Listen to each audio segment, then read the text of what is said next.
On Tuesday, November 14th, 2023, the pilot of a small airplane flew into bad weather, crashed, and died in a remote area near Gainesville, Florida.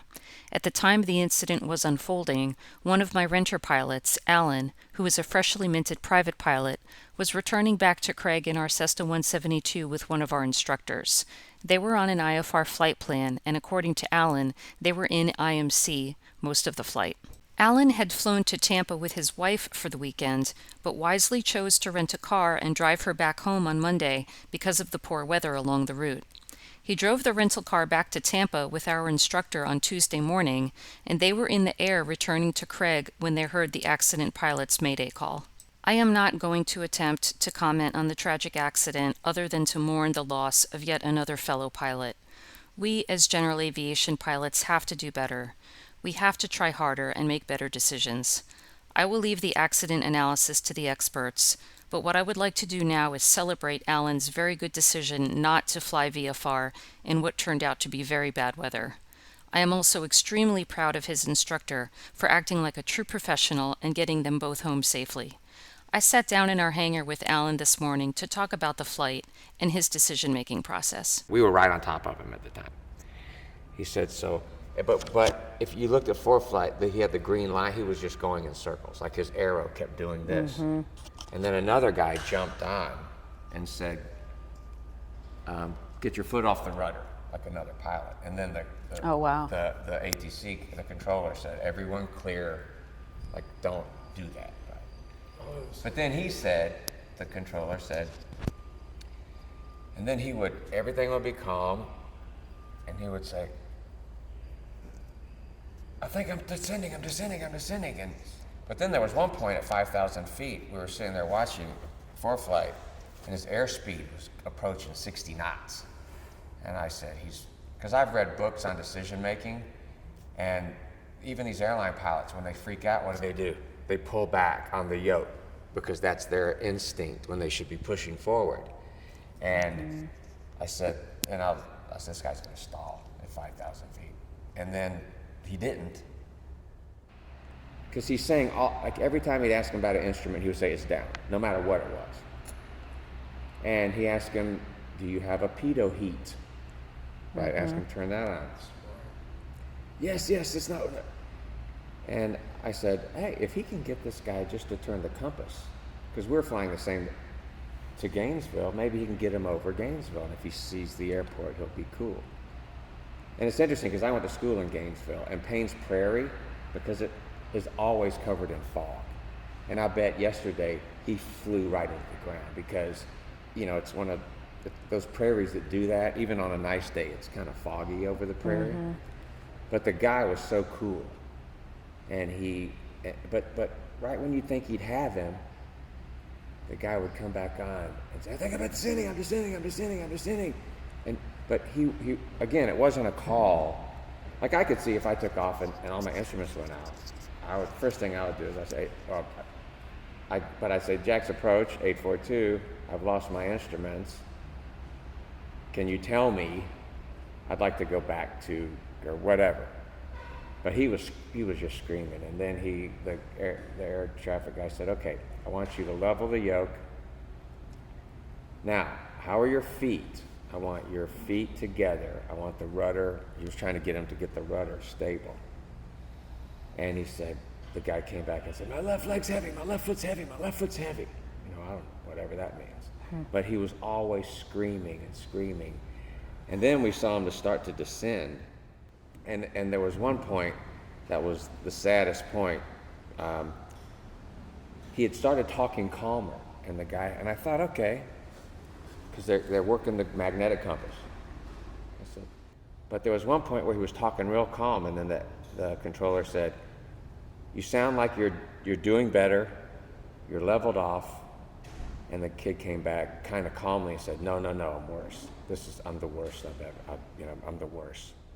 Because I was looking at the forecast and I said, well, what, I don't think I'm gonna fly home till Saturday. Because when I checked weather report and the METAR and TAFs along the way. And I checked WeatherGov, the Weather Channel. I was like checking all three. And I saw, like, you know, look at today and yesterday, just the ceilings were too low for me. I'm not going up. But then at the end of the week, thunderstorms are predicted. And what I didn't want to do is take off Tampa. It's beautiful and sunny, yet there's a thunderstorm over Craig. Okay, well, you know, you have to land. So I said, well, the plane is probably going to be here till Saturday. And that's why I thought I'd come in and see if any of the IFR guys thought that they could fly the plane back. And then I would go with them because I had to rent a car, and it'd be a learning experience for me. As soon as we went blind, okay, well, what would I look at? Attitude indicator, right? Altitude and airspeed. That was in my mind what I would look, right? Because I don't want to dive. I want to keep it level. So I look at that, and I always look at airspeed, right? Especially as I start my descent.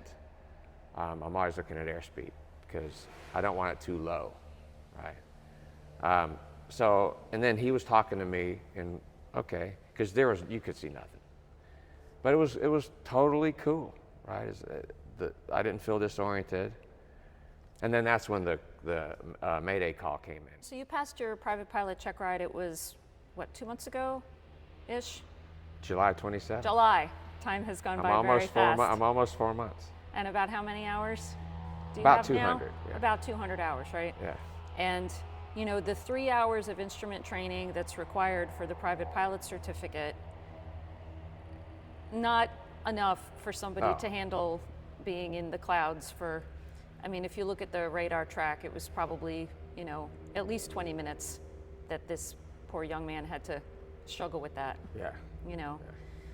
And in our airplanes, we've got the dual, you know, the Garmin G5. We've got nice redundant IFR instruments, but even then, you know, it's all about decision making.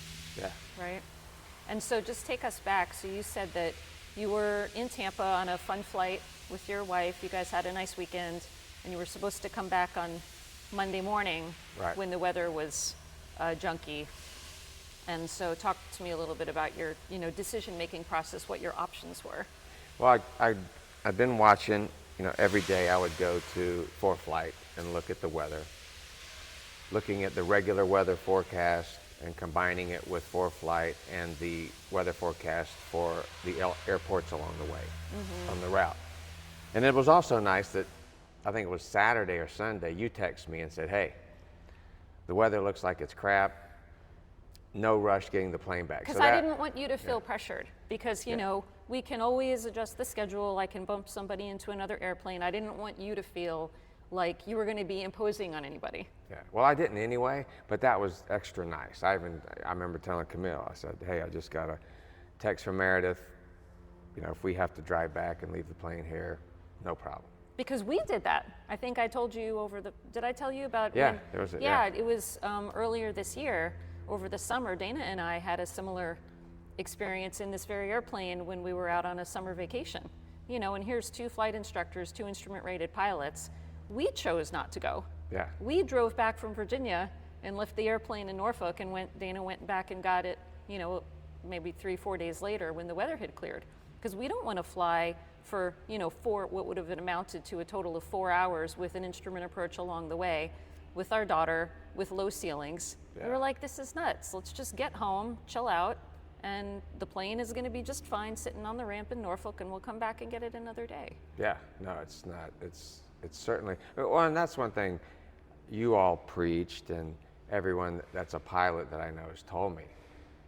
The saying, I'd rather be on the ground wishing I was flying than flying wishing I was on the ground. Absolutely. And I've heard all these stories. You know, my dad flew, he's in his 80s now, he hasn't flown in a while, but he flew a Mooney when I was a kid. That's what he flew. And he told me a story he learned right here at Craig, you know, 40 years ago, 50 years ago, of a story when he was coming into Craig and he was low on gas. And they told him that he couldn't land for whatever reason, and he went somewhere else. And his instructor told him afterwards, he said, no. I don't care what they tell you in the tower. If you're not comfortable, you land the plane. And so all these, I'm 60 years old. I'm not a 21-year-old new pilot. So my life experiences, I think, helped me in these decisions. Sure. I'm not gonna risk my life or my wife's to get home. the same day. You look at risk management, I think, in a little more mature way. Yeah, and I did the personal minimum sheet, which I carry in my flight bag. Awesome. And I think on a beautiful sunny day, I want a 5,000 foot ceiling, right? At night, I want 10. And the same thing for visibility. On a beautiful day, I think I've got it at 7 miles, and at night 10 miles. And it's not worth it, right? Going around clouds even on nice days, or having to fly lower. I remember on my check ride, it was a beautiful sunny day, but there were a lot of clouds. And I didn't want to reschedule the check ride, so my leg to Savannah I had at 3,500. But while we were flying, the DPE said, would you fly all the way to, because we knew, you're not going there. You're going Right. to go one checkpoint, and then you're going to turn around. And Right. he said, would you have flown all the way to Savannah at 3,500? And I said, no. I would have wanted to be at 5,500. And he said, good answer. Because again, when you're flying the coast in a familiar area, you've got this beach and a place to land. You can see the ground. You can almost see Fernandina and Craig in the middle at 3,500. But yesterday, above 1,500, you couldn't see anything. Yeah. And I felt like standing on the ground, I could reach up and touch the clouds. So I wasn't about to go. Well, when we talked on the phone this morning, you made a comment that I think is worth revisiting about how, if you go on ForeFlight or any of these weather sites and you see a bunch of green dots and it says VFR, that is extremely deceiving, right? Yeah. Because there could be a ceiling at 8 or 9 or 10,000 feet, but lots of low stuff that's scattered or few, whatever it is. It's still a cloud that's Right. in your way at a much lower altitude. And I saw that this morning. All the area airports were reporting, 8, 9, 10,000 foot ceilings. And I'm driving into the airport on the southwest corner of the airport. There's clouds hanging right over the approach of runway 5. Yeah. So Well, and as what you see out the window, is a lot more telling often, and you should, take that into consideration. Well, and I noticed on Sunday when I was monitoring the reports, and then when we made the call to no-go and drive home on Monday, I was watching, and there were a couple of times when they had Craig at marginal VFR and then tempo IFR, which Yep. means it went the other way, right? So just because you have, you're looking at the whole state, and you go to on the briefing, one thing I looked at was the cloud coverage. All of North Florida is covered, and it's starting at 1,200, right? And it says clear above, but what does that mean? Because you would look at the METAR and see overcast at 12,000. So you've got broken at 3,500, so it's VFR. Overcast at 12,000, but then few at 200, and maybe scattered at 800. Right. Well, I'm not flying at that. It's legally a VFR, but yeah, and that can change. Yeah, and it's just so important to always have an out, right? And I've often told people this story. Before I started flying, I took a motorcycle safety course. This is years and years ago. And one of the things that they always emphasized, that state troopers taught it, was, you're this tiny little bug on the road. You're maneuverable, but you're little. And you always have to know, where's the semi, who is going to kill you right now, and you always have to be able to get out. Right. And that same mentality in my mind really translated into flying. Like, here I am, this tiny little thing in this big sky. It's up to me to know how I can get out of a bad situation and always have a place where I can go. And if ever you're up there and the answer is I don't know where to go, Right. or I don't have a safe place to go, that's where things just start to get off the rails really quick. And you never want to put yourself in that situation where you don't have an out. Yeah. Turning around and going back to Tampa Executive would have been a feat, right? So why would you even consider going up? It's, I talked to friends of mine who called me. They knew I was flying yesterday as a passenger, and just wanted to know I was home safe. But Yeah. and they've been, IFR braided pilots that have flown for 40 years, and they said, I would not have gone up yesterday. You know, these are people who live in Gainesville. Yeah. And it's not worth it. No. Well, I'm glad you guys made it back safe, and thanks so much for sharing your story. Oh yeah, my pleasure. So 8 minutes ago, Craig, which is right over here on my right, was reporting VFR. As you can see while I'm driving, this is very much not VFR. Don't get suckered